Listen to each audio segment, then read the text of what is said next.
Before Rome was an empire, it was nearly erased from history. For over a century, the Mediterranean Sea didn't belong to the Romans. It didn't belong to the Greeks. It didn't belong to the Egyptians. It belonged to a seafaring superpower so wealthy, so advanced, so ruthless in its ambition that the greatest generals in history trembled at its name. A civilization that controlled the trade routes of 3 continents, that built fleets the ancient world had never seen, that raised an army, led by a single man, that marched over the Alps in winter with war elephants and brought Rome to its knees. Not once, not twice, but for 15 straight years on Roman soil. This is the story of Carthage, the new city, the empire the world called Carthage. The empire Rome had to burn to the ground, salt the earth, and erase from every written record just to survive. And yet, we remember.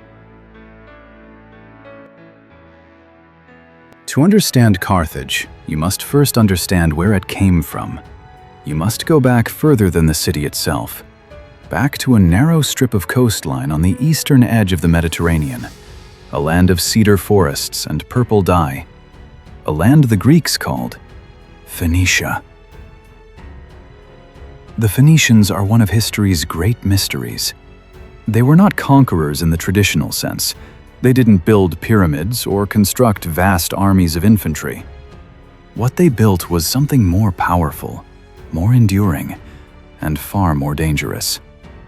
They built networks.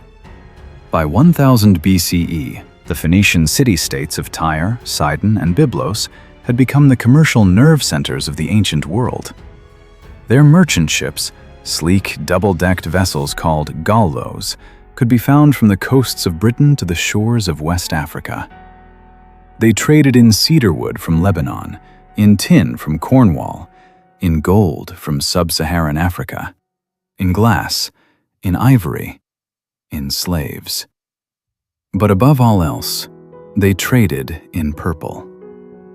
The Phoenicians discovered something extraordinary in the murex sea snail, a small, unremarkable creature clinging to the rocks of the eastern Mediterranean. When crushed and boiled for days, its glands produced a dye of such deep, luminous into crimson violet that it became the most expensive substance in the ancient world, more valuable than gold, more precious than silver.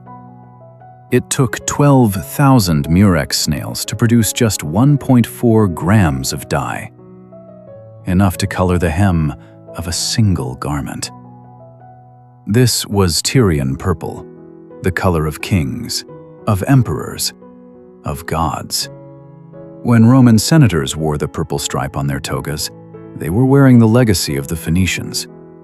When Byzantine emperors proclaimed themselves born in the purple, they were speaking of a dye the Phoenicians had mastered 1,000 years before Rome had paved a single road. The word Phoenicia itself, in Greek, Phoiniki, means the land of purple. They were literally defined by their color.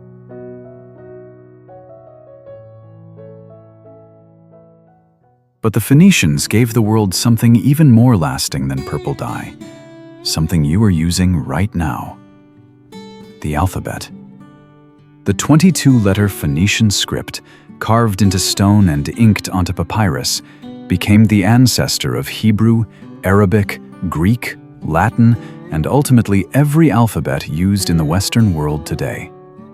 When you read these words, you are reading a direct descendant of what Phoenician merchants scratched into clay tablets to track their trade routes 3,000 years ago. Think about that. The civilization Rome tried to erase from history gave us the very tools we use to remember it. But by the 9th century BCE, the Phoenicians faced an existential problem. The cedar forests that made their ships possible were being depleted. Their home cities faced pressure from Assyrian expansion in the east. Population was growing faster than the narrow coastal strip of Canaan could sustain. And so, as they had always done, they looked to the sea. The Phoenicians began planting colonies across the Mediterranean, like seeds cast from a ship's stern. Utica, Lixus, Gades, the city we now call Cadiz in Spain. Each one a trading post, each one a link in the chain of commerce that stretched from the Levant to the edge of the known world. But there was one colony that would outgrow all the others. One city that would look at its mother civilization and say, "We are not a colony. We are an empire."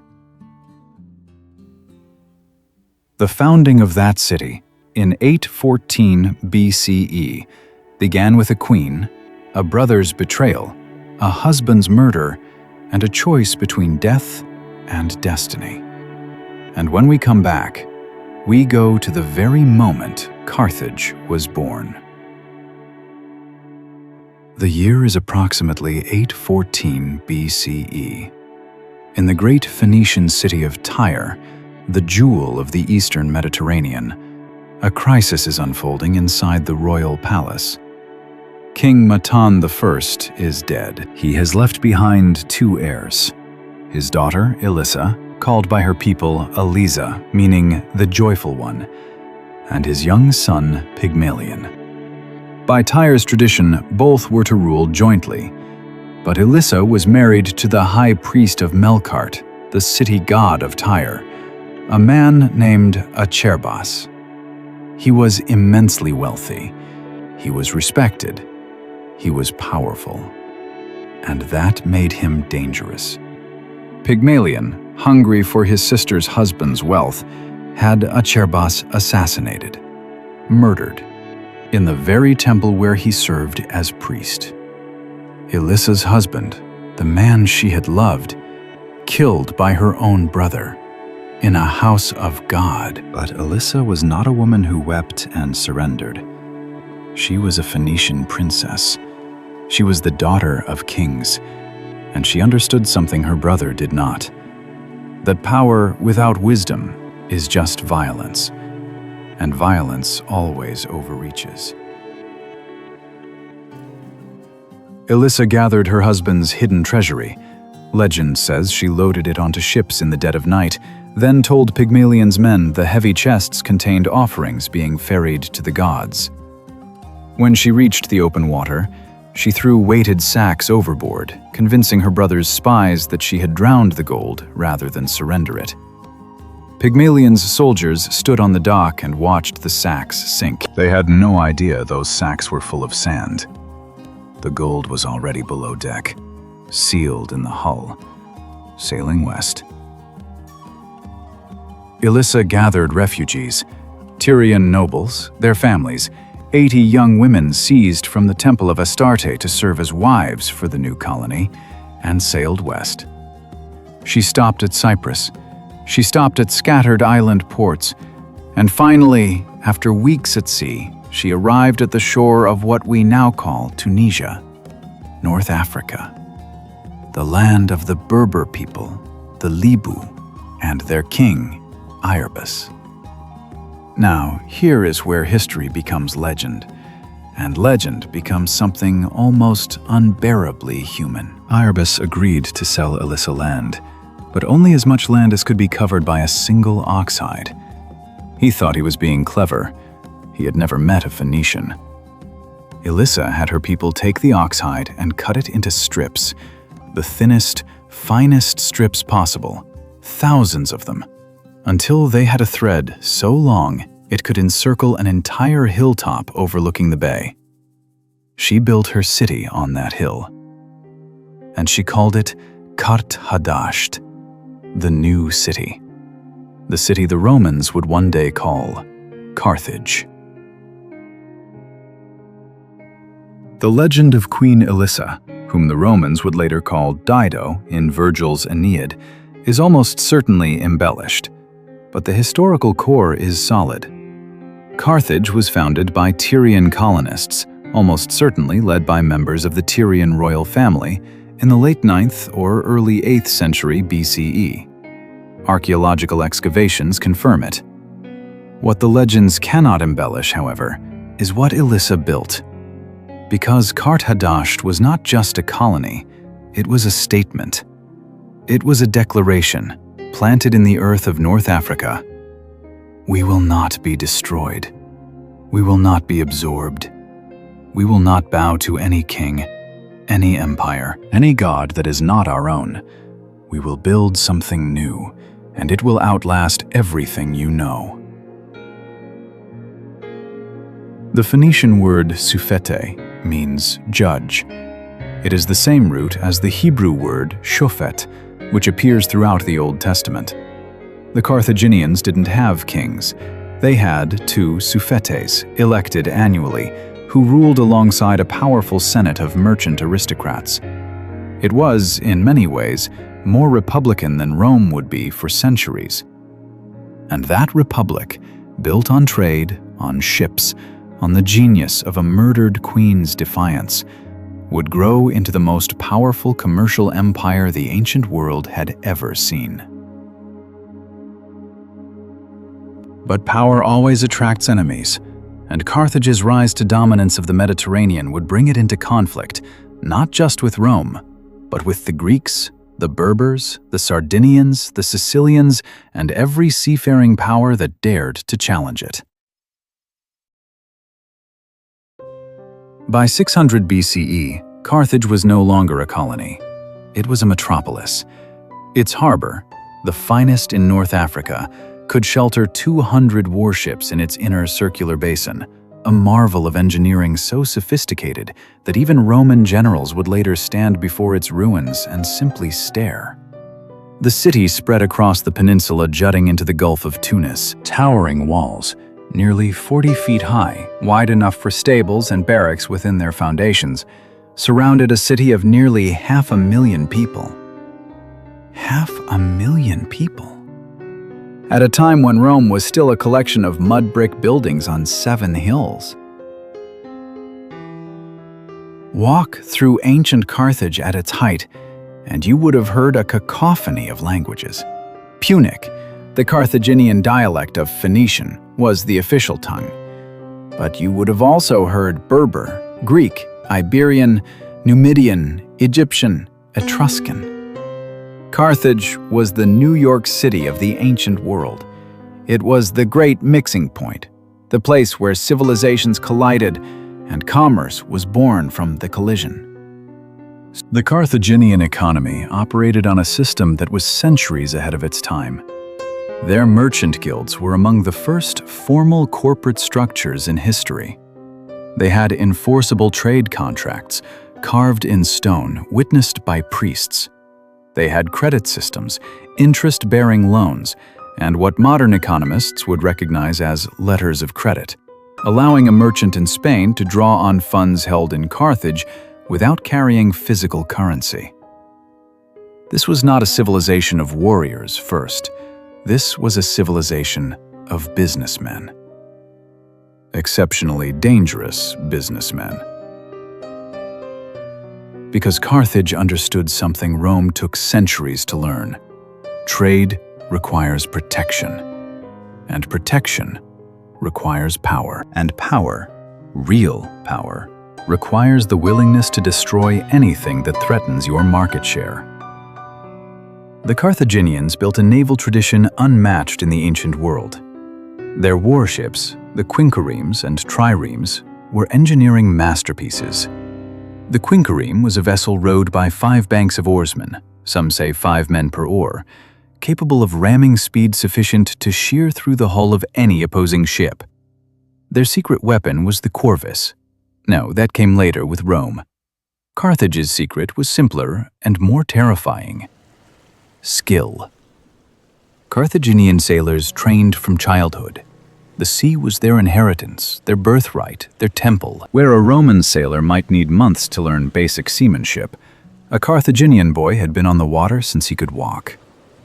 Their fleet admirals could execute maneuvers, the diekplus, a devastating ramming attack threading between enemy ships that Greek and Roman commanders could only describe in wonder and envy.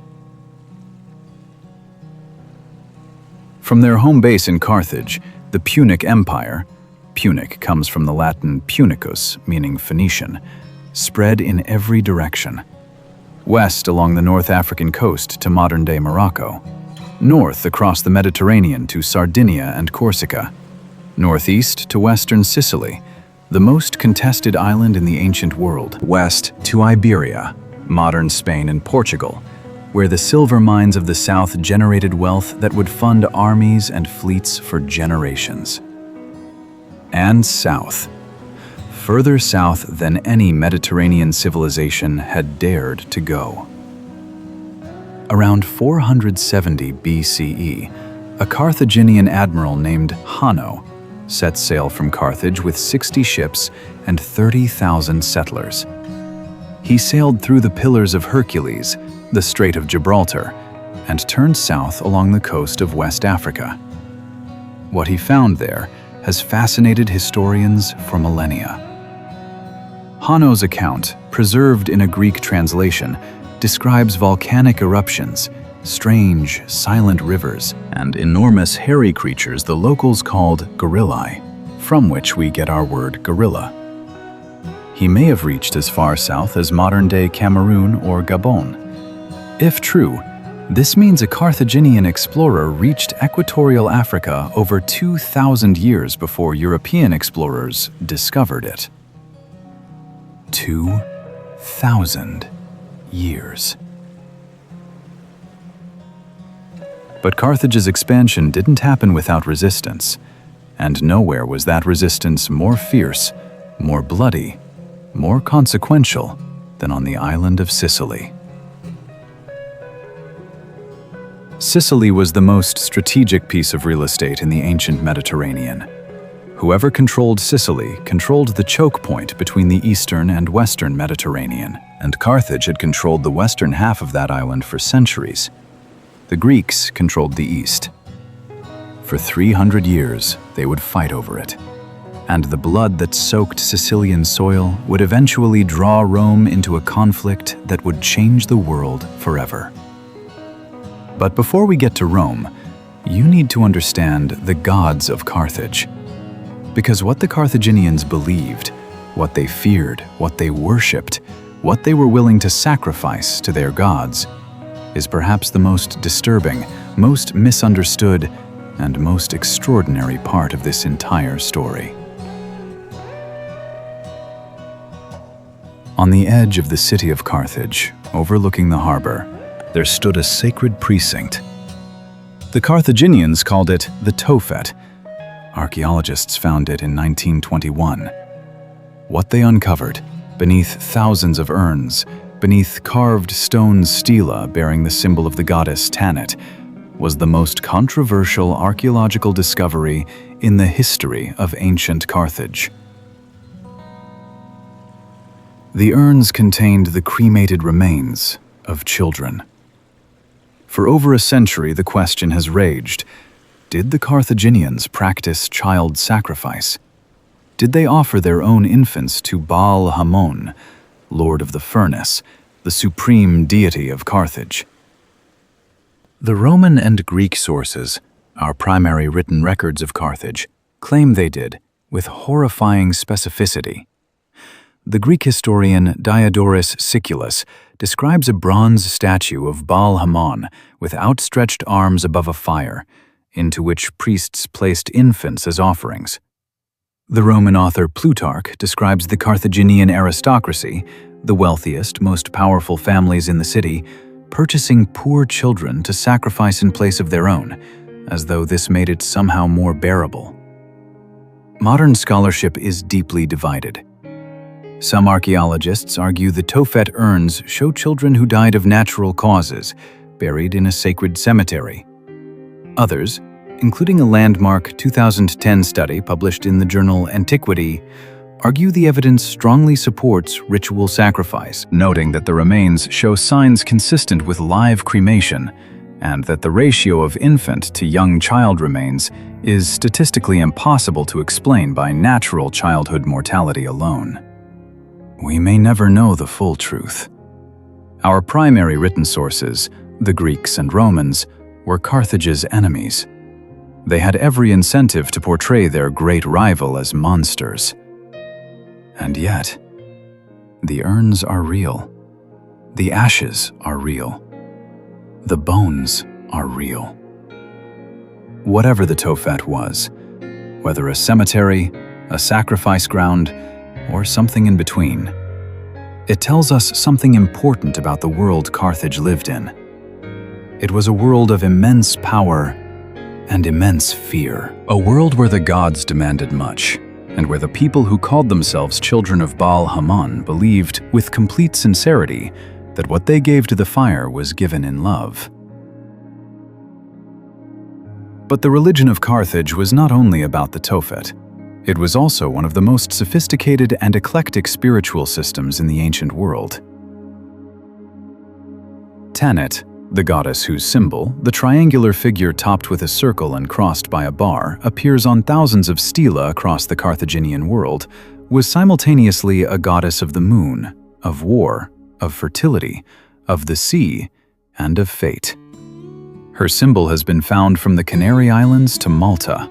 Her worship shaped the spiritual identity of an entire civilization. Melkart, the god of Tyre, protector of the city, lord of the sea, was the Carthaginian Hercules. Hannibal, the great general, wore a golden image of Melkart around his neck in battle.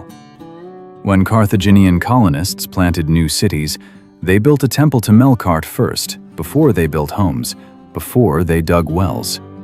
He was the covenant between the old world and the new.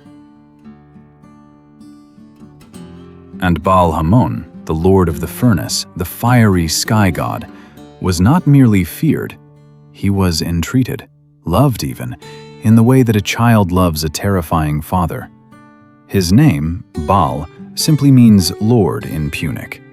It is the same word used in the Old Testament when the Israelites are warned against worshipping the Baals of Canaan. These are the same gods, different names, different cities, the same ancient fire. The religion of Carthage shaped everything: their politics, their warfare, their diplomacy. When a Carthaginian general went into battle, he did not simply trust his training, he trusted his gods. And the gods, for a time, seemed to answer.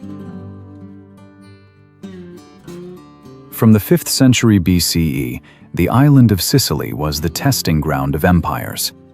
The Greeks of Syracuse, led by a succession of brilliant, brutal tyrants, controlled the eastern half. The Carthaginians controlled the west. Between them lay the most fertile agricultural land in the Mediterranean, the gateway between two halves of a sea that was the highway of the ancient world. The first great Carthaginian invasion of Sicily came in 480 BCE, led by the general Hamilcar Mago. He arrived with an army that ancient sources put at 300,000 men. Modern historians are skeptical of that number, but even accounting for ancient exaggeration, it was enormous. It was the largest military force the Western Mediterranean had ever seen. He attacked the city of Himera on the north coast of Sicily. He was destroyed. The Syracusan tyrant Gelon, arguably one of the greatest commanders of the ancient world, had been warned of the Carthaginian approach. He formed an alliance with the other Greek cities of Sicily and marched to Himera's defense. What followed was a massacre. The Carthaginian camp was set ablaze. Their ships burned in the harbor. Hamilcar himself, according to one tradition, threw himself into the sacrificial fire rather than be captured. 300 miles away, in Carthage, the women cut their hair. The men tore their garments.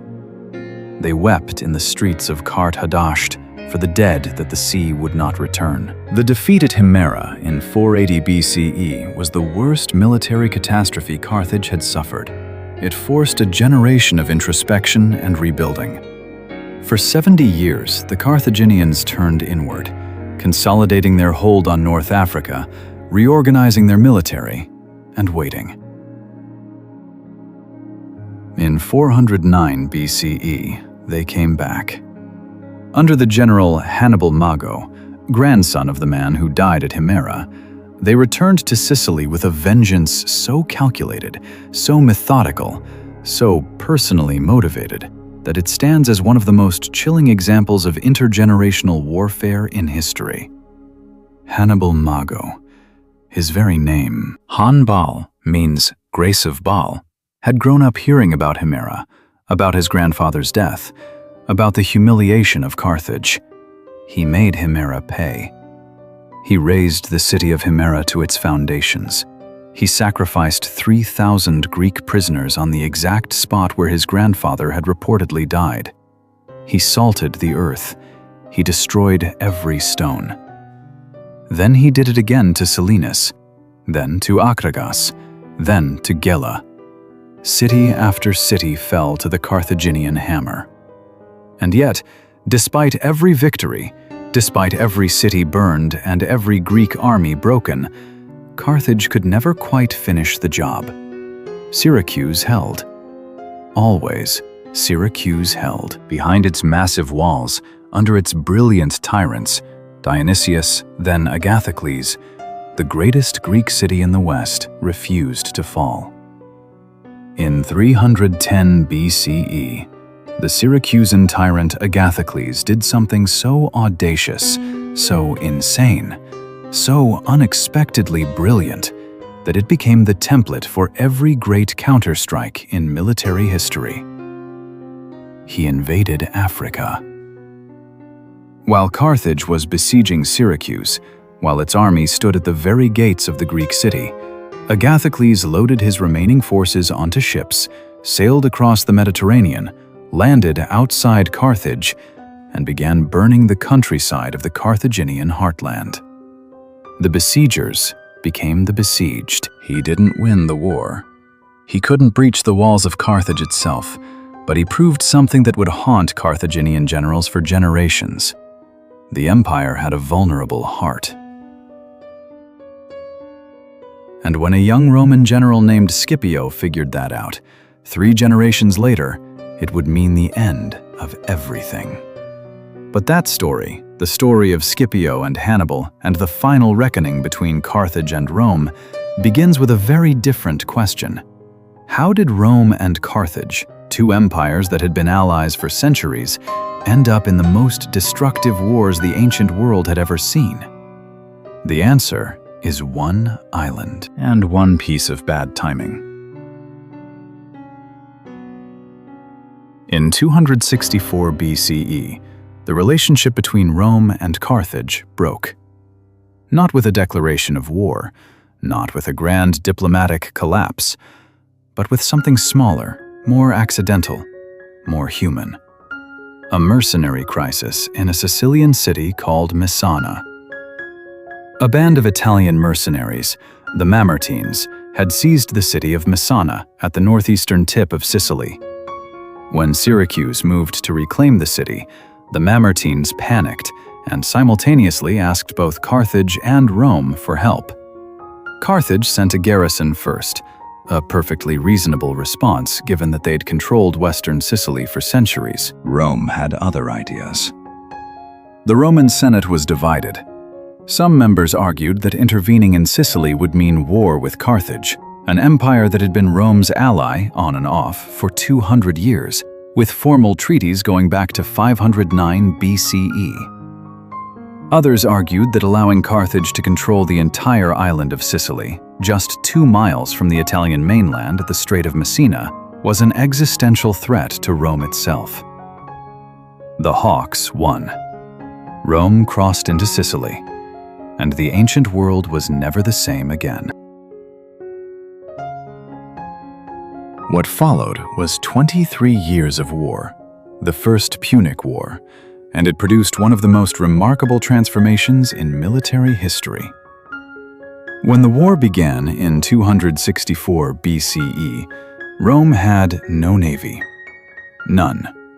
The Romans were the finest land army in the Mediterranean. Their legions, organized into flexible maniples, trained for brutal close-quarters combat, had conquered Italy by sheer, disciplined persistence. But the sea? The sea belonged to Carthage. Carthage had 6 centuries of naval tradition. Carthage had the best sailors, the best ships, the best admirals. What Carthage did not have was an answer for Roman stubbornness. When a Carthaginian quinquereme ran aground on the coast of southern Italy in 261 BCE, the Romans didn't celebrate. They studied it. They dismantled it piece by piece, understood its construction, and, within 60 days, built a fleet of 120 warships copied from its design. 120 ships in 60 days. Carthaginian admirals heard this news and, presumably, laughed. They stopped laughing very quickly.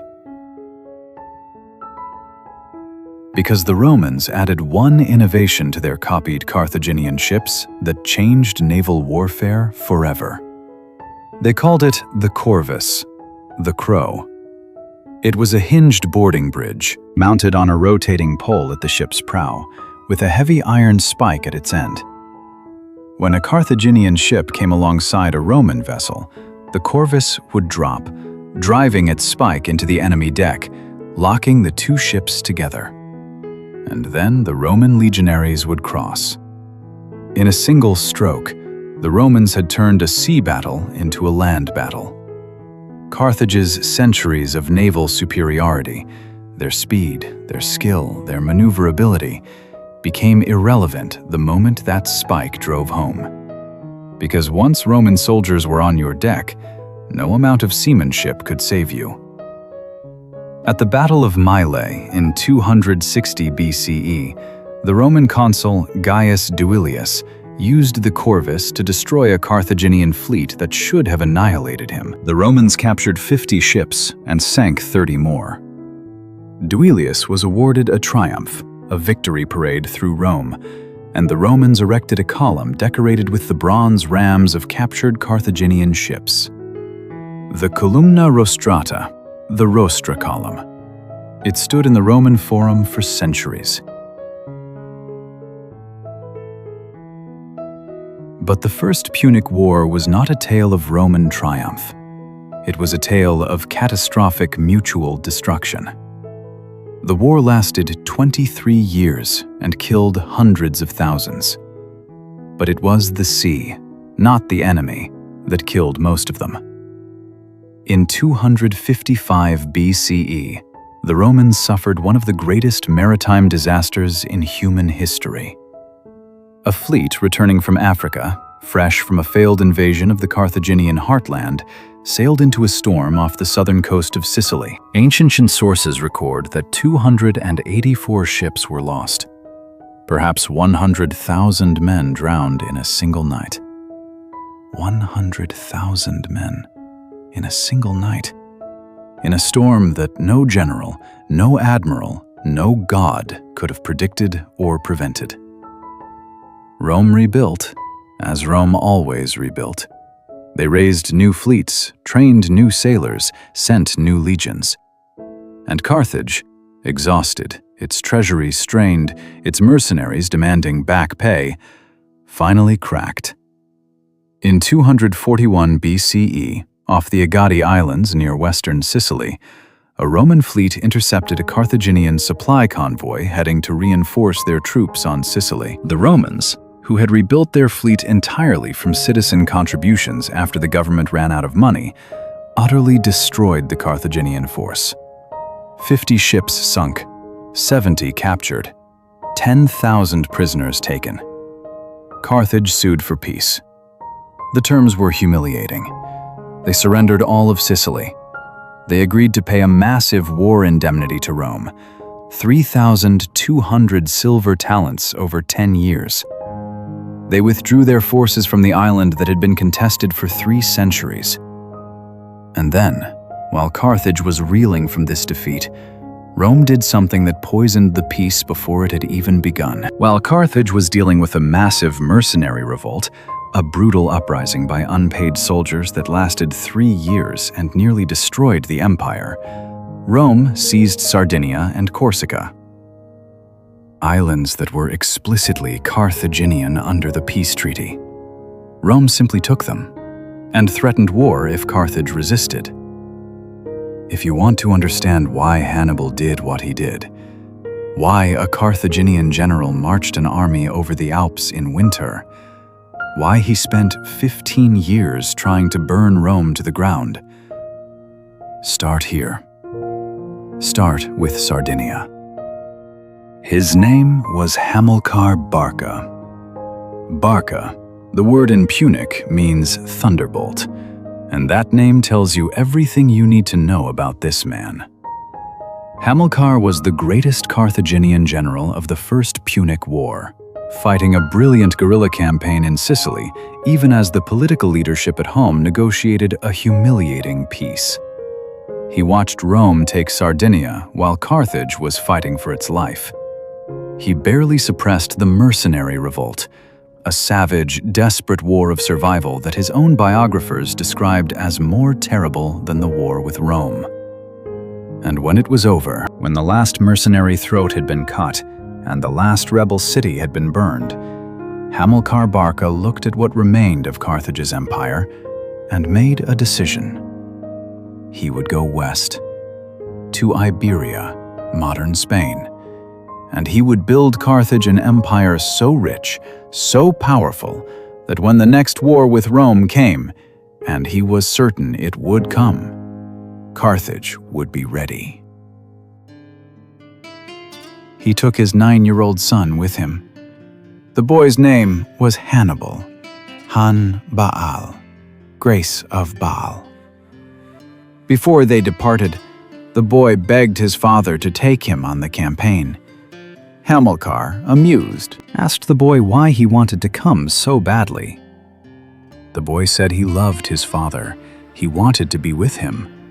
Hamilcar looked at his son and asked, "Would you swear an oath to be the eternal enemy of Rome?"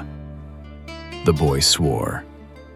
On the altar of Baal Hamon, with the smell of incense and fire in his nostrils, 9-year-old Hannibal swore an oath of undying enmity against the city on the Tiber.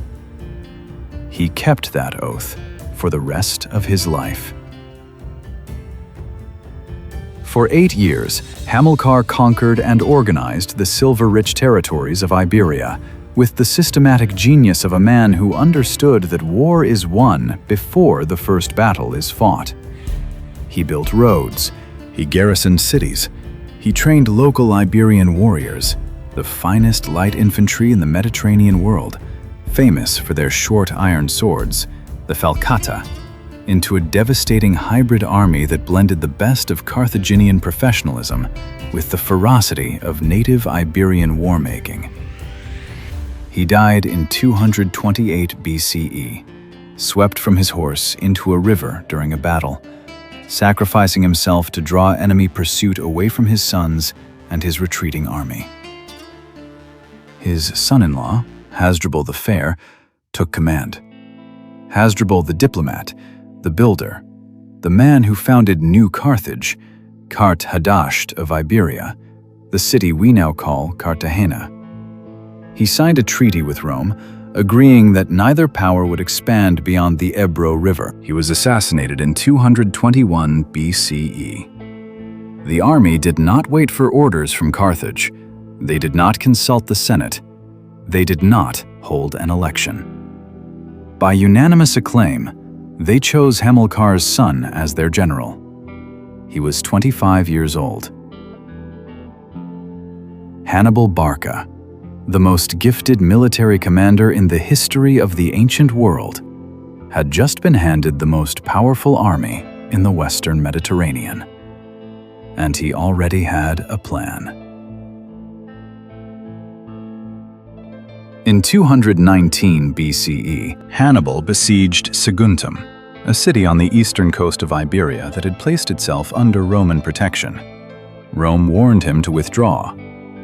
He ignored them. He took Saguntum after an 8-month siege, a brutal, grinding assault that ended with the city burning and its surviving citizens reportedly choosing mass suicide over Carthaginian captivity. Rome demanded that Carthage hand Hannibal over for trial. Carthage refused. And so, the Second Punic War began. Rome's strategy was straightforward. They would fight the war on two fronts. One Roman army would invade Africa and strike at Carthage directly. Another would deploy to Iberia to cut off Hannibal's supply lines and reinforcements. They expected Hannibal to wait in Iberia and fight defensively. They had fundamentally misunderstood the man they were dealing with. In the spring of 218 BCE, Hannibal marched his army east out of New Carthage. He had approximately 90,000 infantry, 12,000 cavalry, and 37 war elephants. He crossed the Pyrenees. He marched through southern Gaul, modern France. He crossed the Rhone River, and then he turned north, toward the Alps. The crossing of the Alps. In 2,000 years of military history, this single act has never ceased to astonish.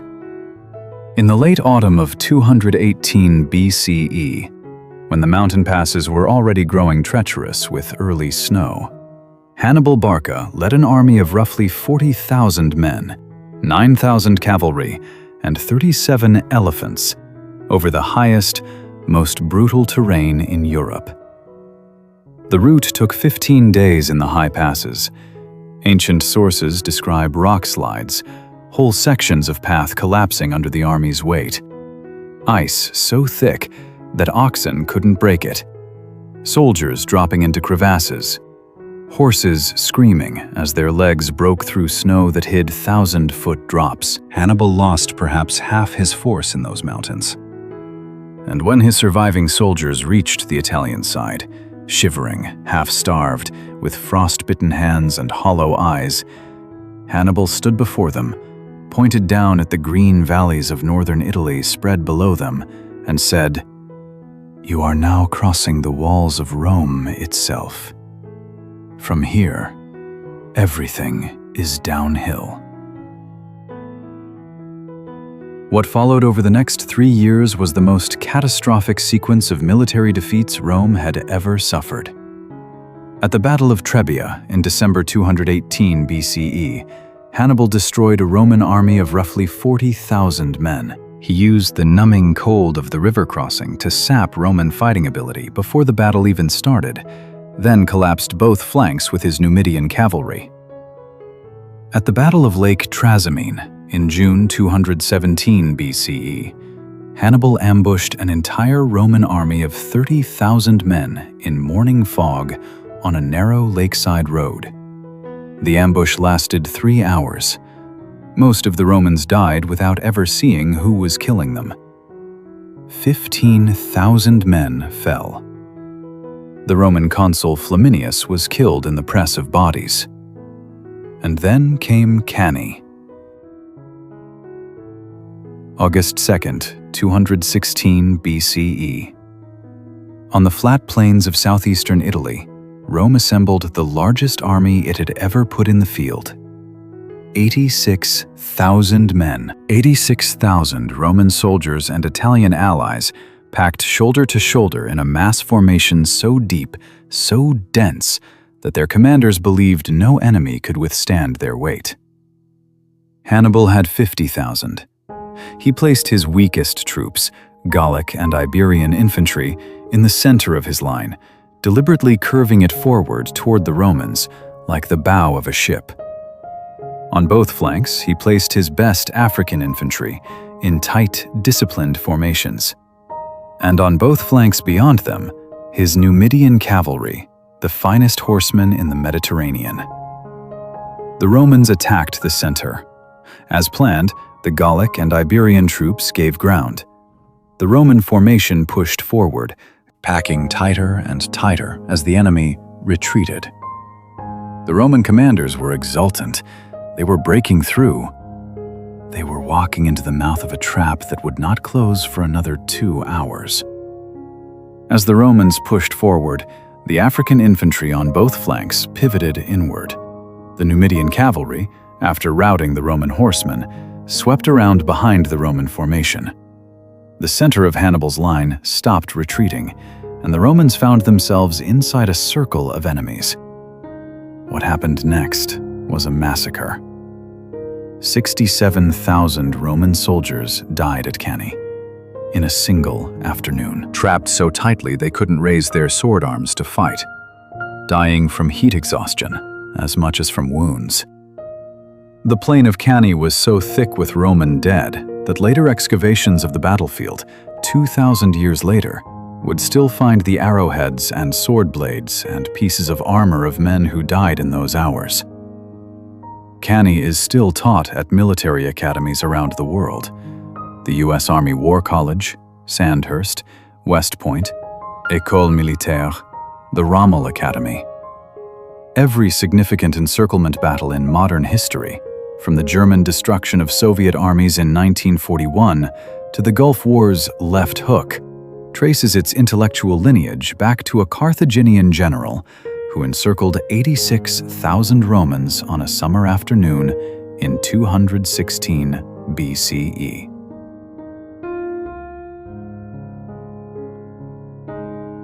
And yet, after Cannae, Hannibal did not march on Rome. His cavalry commander, Hannibal, reportedly came to him after the battle and said, "In 5 days you will dine on the capital. Let me go ahead with the cavalry." Hannibal refused. Why? Historians have debated this for 2 millennia. Some say he lacked siege equipment to breach Rome's walls. Some say he hoped Rome's Italian allies would defect to him en masse. Many did, including Capua, the second city of Italy, making siege unnecessary. Some say he was waiting for reinforcements and resupply from Carthage that never truly came. Hannibal reportedly said something that has echoed through every military history ever written. "You know how to win a victory, Hannibal, but you do not know how to use one."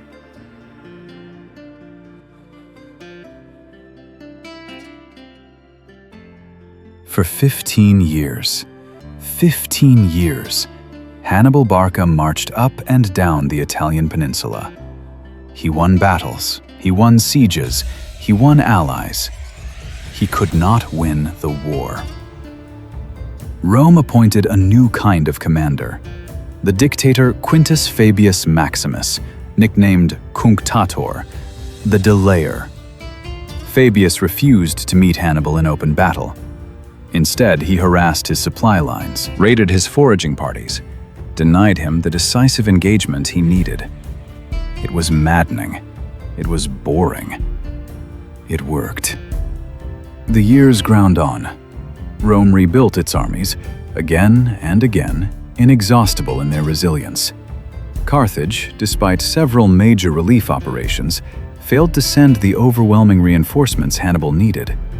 His brother, Hasdrubal Barca, made his own crossing of the Alps in 207 BCE with a fresh army, but was defeated and killed at the Battle of the Metaurus before he could reach his brother.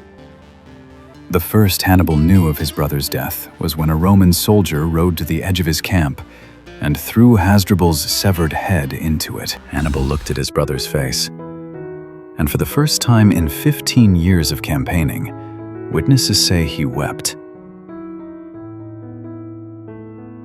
Hannibal was never defeated in Italy. He was never driven from Italian soil. He remained in the south of the peninsula, undefeated, unbroken, until Carthage itself called him home. Because while Hannibal had been trying to destroy Rome from within, a young Roman general had done the unthinkable. He had taken the war to Africa. His name was Publius Cornelius Scipio, and he had studied Hannibal. He had studied everything. Scipio Africanus is one of the most fascinating figures in Roman history, and possibly the most underrated general in Western civilization. He was 24 years old when he was given command in Iberia, a decision the Roman Senate made in desperation after every more experienced general had either been killed or had declined the position. The Iberian campaign had become a graveyard of Roman reputations. Scipio's own father and uncle had both been killed there. He spent 3 years in Iberia, not merely winning battles, but studying the enemy. He studied Hannibal's tactics. He adopted Carthaginian weapons, replacing the heavy Roman thrusting spear with the shorter, more versatile Spanish falcata. He trained his cavalry. He cultivated alliances with Iberian tribes. He thought. He understood something profound. That Hannibal's genius was his ability to improvise within a prepared framework, to set a trap and let the enemy's own momentum spring it. To fight that kind of opponent, you had to be equally willing to improvise. You had to be unpredictable. In 204 BCE, Scipio landed in North Africa with approximately 30,000 men. He ravaged the Carthaginian countryside. He won battles. He forced Carthage into peace negotiations. And then, when Carthage broke the negotiations by attacking a Roman supply convoy, he won more battles. Carthage recalled Hannibal from Italy. Hannibal had been in Italy for 15 years. He had never been defeated. He had won battles that still define military genius. He packed his camp. He loaded his veterans onto ships. He sailed home to the country he had left as a 9-year-old boy. The ancient sources say that when Hannibal sailed away from Italy, he wept. Not for himself, for the men he was leaving behind. His Italian allies, the cities that had defected to him, that had fed his army, that had sheltered his soldiers for 15 years, were now at Rome's mercy. Rome was not merciful. October 202 BCE. The plain of Zama, approximately 5 days' march southwest of Carthage. Before the battle, the two greatest generals of the ancient world met between the lines for a personal parley. They stood face to face. Hannibal Barca, 50 years old, one eye gone from a river infection in Italy, scars across his hands, and Scipio, 32, the rising star of Rome. They spoke through interpreters. They looked at each other the way men look at the only other person in the world who truly understands what they have done. Tired, honest, utterly without self-pity, Hannibal reportedly said, "I have learned, by my own great misfortunes, how little faith should be placed in human prosperity. Suffice it to say that peace is better than war." Respectful, but immovable. Scipio replied that the terms Carthage had already agreed to and then violated were the only terms on offer. They returned to their armies, and the most consequential battle in the history of the Mediterranean world began. The battle began with the Carthaginian war elephants, 80 of them, charging the Roman lines. Scipio had prepared for this. His maniples opened lanes in the Roman formation, letting the elephants charge through empty corridors, while Roman horn players blew their instruments at maximum volume, terrifying the beasts into stampeding sideways into the Carthaginian flanks. The two infantry masses then crashed together. Hannibal's veterans, men who had fought in Italy, who had been through Trebia and Trasimene and Cannae, held the Carthaginian line with everything they had. And for a time, it held. Then the Roman cavalry returned. Scipio's Numidian cavalry, led by the brilliant Numidian prince Massinissa, had destroyed the Carthaginian horsemen and then wheeled, as Hannibal's own cavalry had wheeled at Cannae, to strike the enemy in the rear. Scipio had used Cannae against Hannibal. 20,000 Carthaginian soldiers died on the plain of Zama. Hannibal, who had never lost a major engagement in 30 years of generalship, escaped with a small cavalry escort. He rode through the night toward the coast. He did not look back.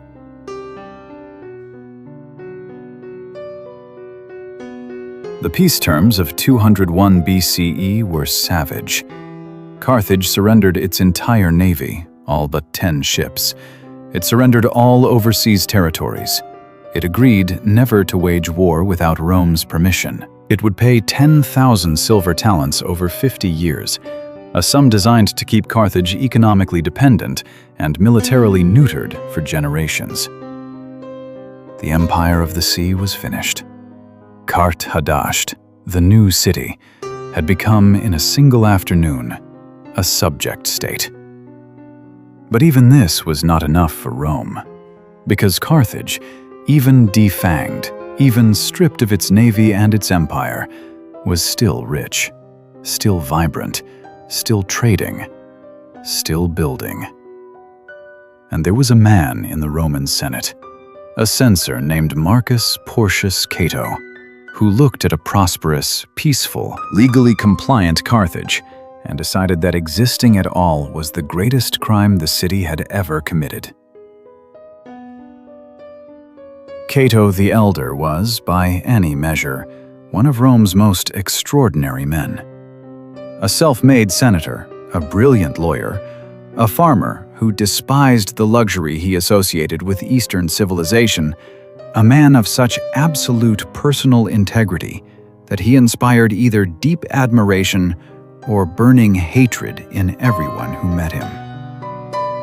He had visited Carthage on a senatorial mission around 153 BCE. What he saw there disturbed him profoundly. Carthage was not the broken, defeated city it was supposed to be. Despite losing everything, its empire, its navy, its political independence, Carthage had rebuilt. Its harbors were busy with merchant ships. Its streets were full. Its treasury was recovering. Within 50 years of Zama, Carthage had nearly paid off the entire 50-year war indemnity. Cato returned to Rome and began ending every single speech he gave, regardless of the subject, with the same 5 words. Cato censeo Carthaginem esse delendum. Furthermore, I believe that Carthage must be destroyed.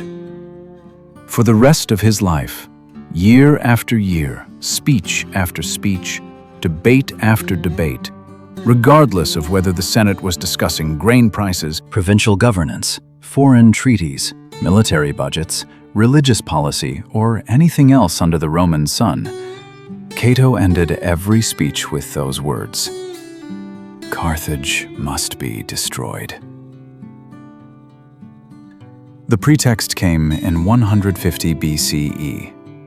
Carthage's longtime Numidian neighbor and Roman client, Massinissa, the same Numidian prince who had helped Scipio destroy Hannibal's army at Zama, had spent 50 years nibbling at Carthaginian territory, knowing full well that under the peace terms, Carthage could not wage war without Roman permission. Finally, Carthage fought back, without Roman permission. Under the treaty, this was a violation. Carthage knew it. They immediately sued for peace. They surrendered their leadership to Roman judgment. They sent their children, 300 noble children, as hostages to Rome. They surrendered their entire arsenal, hundreds of thousands of weapons, 2,000 catapults, every piece of war equipment they possessed. Then the Roman consuls told them the final condition. You must demolish the city of Carthage. You may rebuild wherever you like, but at least 15 miles inland from the sea. The Carthaginian ambassadors heard these words and wept. They could not agree. They could not go home and tell their people that Carthage, the new city, the city of Alyssa's sacrifice and Hannibal's oath and 3 centuries of civilization, must be knocked into rubble. What happened next was one of the most extraordinary acts of collective defiance in human history. Carthage refused. The entire city, men, women, children, priests, merchants, slaves, mobilized for war. They had no fleet. They had no army. They had surrendered every weapon they owned, so they built new ones. Ancient sources describe women cutting off their own hair to make rope for catapult springs. Temples were converted into weapons factories. The sacred Tophet itself, the precinct of Baal Hamon, became a forge. Working day and night for months, the city produced 140 swords, 300 javelins, 500 spear shafts, and 1,000 shields every single day. 1,000 shields a day, from a city that had surrendered every weapon it owned. The siege lasted 3 years. 3 years of Roman assaults repulsed by desperate defenders. 3 years of famine so severe that the besieged ate leather and grass, and eventually one another. 3 years of disease. 3 years of hope deferred. In 147 BCE, Rome sent a new commander, Scipio Aemilianus, the adopted grandson of the great Scipio Africanus. He was 37 years old. He was brilliant, and he was utterly merciless. He closed the harbor. He blockaded the city completely. He built a wall, a Roman wall, encircling Carthage itself, cutting it off from any hope of resupply or escape. And then he waited.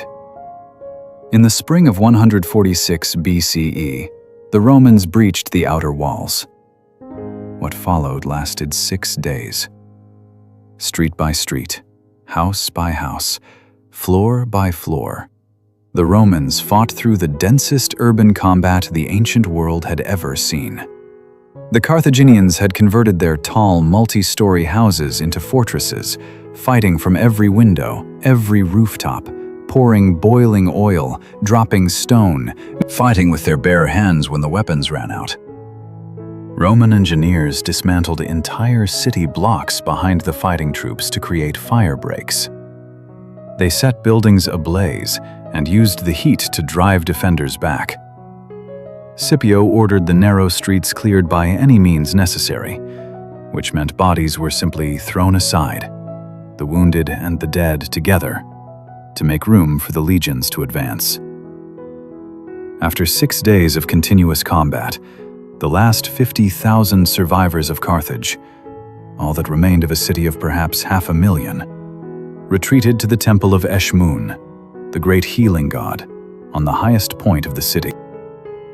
Their general, Hasdrubal the Boathark, slipped away and surrendered to Scipio, begging for his life. His wife, watching from the temple with their children, saw her husband on his knees before the Roman general.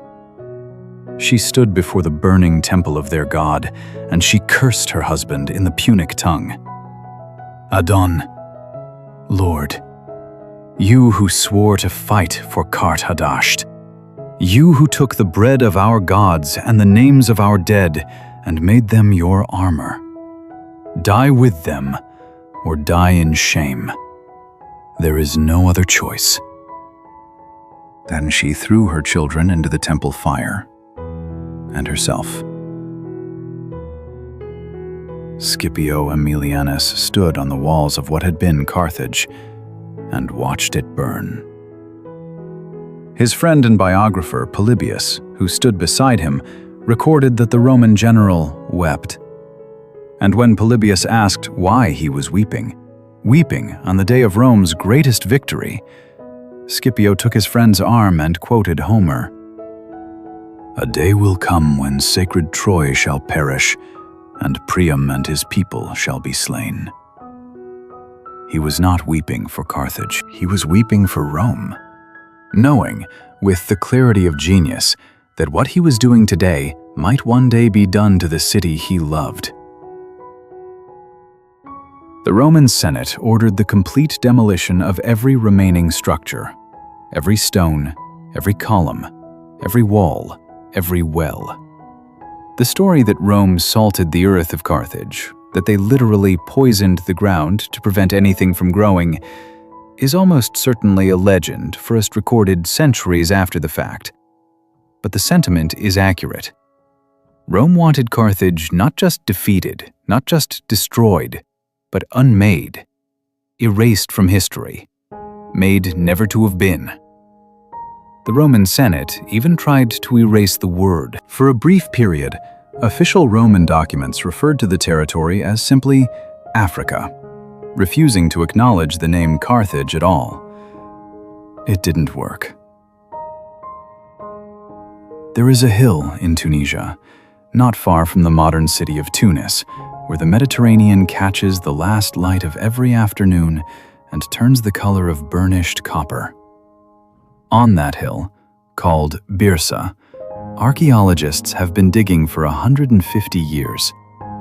They have found the streets of Carthage, laid out in a grid beneath the Byrsa hill, preserved in the deep layers of ash and soil that Roman demolition teams couldn't reach. Narrow streets of pale limestone, the doorways of houses, the mosaic floors of courtyards, the weight stones of merchants' scales, the broken pottery of kitchens, the toys of children.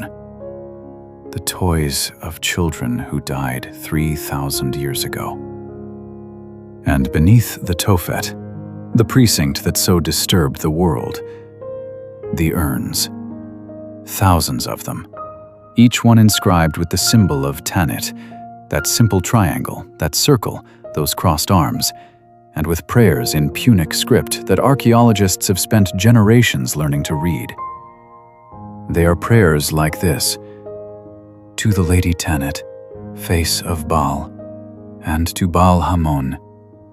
This is what was vowed by Arishat, daughter of Hanno. Hear my voice and bless me.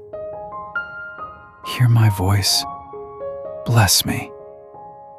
The words are not so different from any prayer spoken in any temple, in any city, in any time. Because behind the politics and the power and the wars and the burning, there were people. There were mothers and fathers and children and merchants and priests and farmers and sailors and soldiers. There were men who loved the sea and women who loved their children, and young people who looked at the waters of the Mediterranean and dreamed of what lay beyond the horizon. And what they built, what they gave the world, was not nothing. The Punic agricultural treaties that Carthage wrote, detailed, practical guides to farming in Mediterranean and North African conditions, were so respected that the Roman Senate, after destroying Carthage, ordered them translated into Latin as the only Carthaginian documents worth preserving. For centuries, Roman farmers farmed by Carthaginian methods. The Carthaginian trade network seeded cities from Morocco to Malta to southern France that are still inhabited today. Marseille, France's second city, was founded as a Greek colony specifically to trade with Carthage. Cadiz in Spain, still a port city, still beautiful, still looking out over the Atlantic, was a Phoenician Carthaginian foundation older than Rome itself. The Punic language did not die in 146 BCE. It continued to be spoken in North Africa for centuries. Saint Augustine, born in what is now Algeria in 354 CE, heard Punic spoken in the streets of his city as a child. 600 years after Rome destroyed Carthage, the children of Carthage still spoke the old words.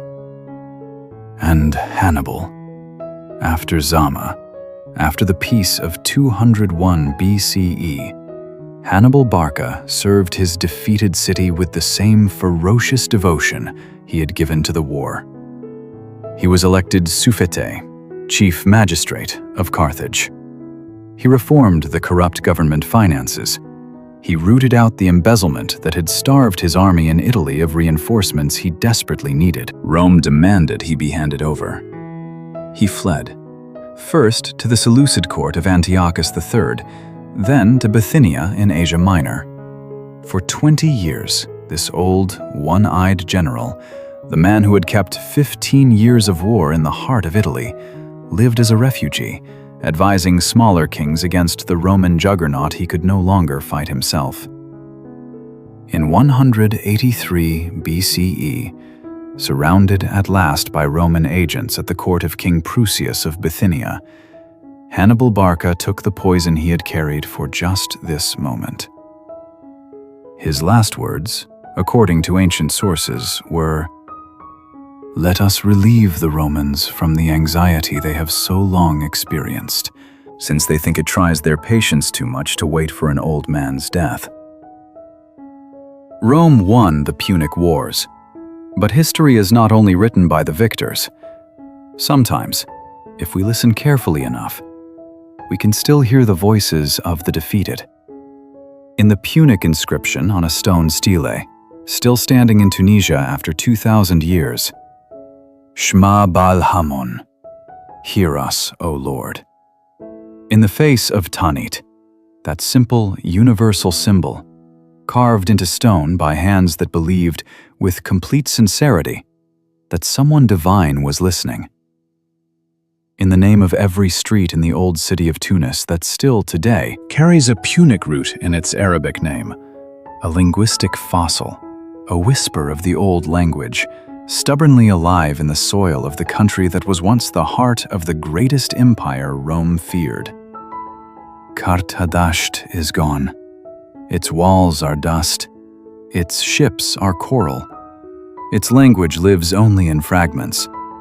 But somewhere in the air above that Tunisian hill, somewhere between the sea wind and the light that hasn't changed in 3,000 years, the city remembers. If you made it to the end of this documentary, thank you. You have now spent more time thinking about Carthage than most people do in a lifetime. Subscribe for more deep dives into the civilizations history tried to forget.